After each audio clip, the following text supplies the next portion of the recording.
परहित का चिंतन। एक राजा था जिसे शिल्प कला अत्यंत प्रिय थी। वह मूर्तियों की खोज में देश परदेश जाया करता था। इस प्रकार राजा कई मूर्तियां लाकर अपने राजमहल में रखा हुआ था और स्वयं उनकी देख रेख करवाता था। सभी मूर्तियों में उसे 3 मूर्तियां जान से भी ज्यादा प्यारी थी। सभी को पता था कि राजा को उनसे अत्यंत लगाव है।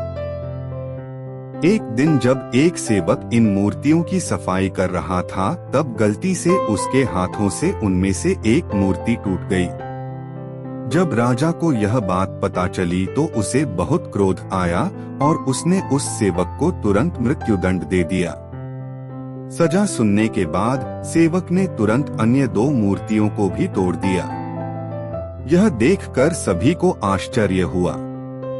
राजा ने जब उस सेवक से इसका कारण पूछा, तब उस सेवक ने कहा, महाराज क्षमा कीजिएगा, ये मूर्तियां मिट्टी की बनी हैं, अत्यंत नाजुक हैं। अमरता का वरदान लेकर तो आई नहीं हैं। आज नहीं तो कल टूट ही जाती, परंतु अगर मेरे जैसे किसी प्राणी से टूट जाती तो उसे अकारण ही मृत्युदंड का भागी बनना पड़ता।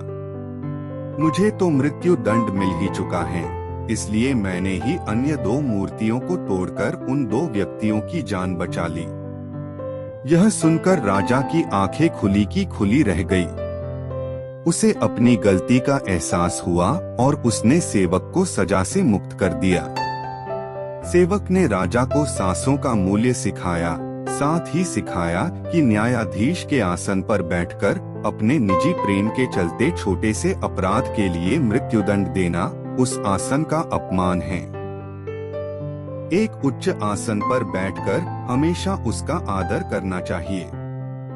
राजा हो या अन्य कोई भी, अगर उसे न्याय करने के लिए चुना गया है तो उसे न्याय के महत्व को समझना चाहिए।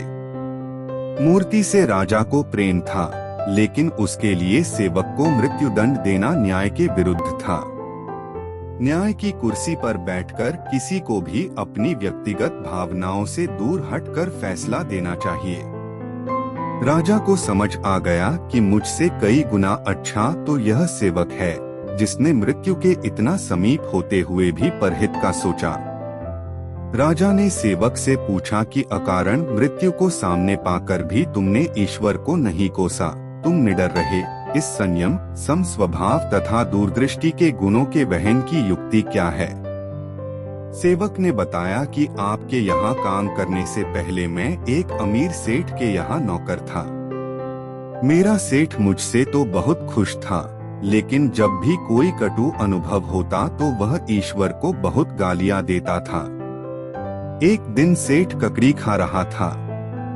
संयोग से वह ककड़ी कड़वी थी। सेठ ने वह ककड़ी मुझे दे दी। मैंने उसे बड़े चाव से खाया जैसे वह बहुत स्वादिष्ट हो। सेठ ने पूछा, ककड़ी तो बहुत कड़वी थी, भला तुम ऐसे कैसे खा गए? तो मैंने कहा, सेठ जी आप मेरे मालिक हैं, रोज ही स्वादिष्ट भोजन देते हैं। अगर एक दिन कुछ कड़वा भी दे दिए तो उसे स्वीकार करने में क्या हर्ज है? राजा जी, इसी प्रकार अगर ईश्वर ने इतनी सुख संपदाएं दी है और कभी कोई कटु अनुदान दे भी दे तो उसकी सद्भावना पर संदेह करना ठीक नहीं। जन्म, जीवन यापन तथा मृत्यु सब उसी की देन है। असल में यदि हम समझ सके तो जीवन में जो कुछ भी होता है सब ईश्वर की दया ही है। ईश्वर जो करता है अच्छे के लिए ही करता है। सुख दुख को ईश्वर का प्रसाद समझकर संयम से ग्रहण करें तथा हर समय परिहित का चिंतन करें। सदैव प्रसन्न रहिए। जो प्राप्त है पर्याप्त है। अगर आपको हमारे वीडियो पसंद आ रहे हैं तो प्लीज लाइक करें, शेयर करें, कमेंट करें और चैनल को सब्सक्राइब करना न भूलें।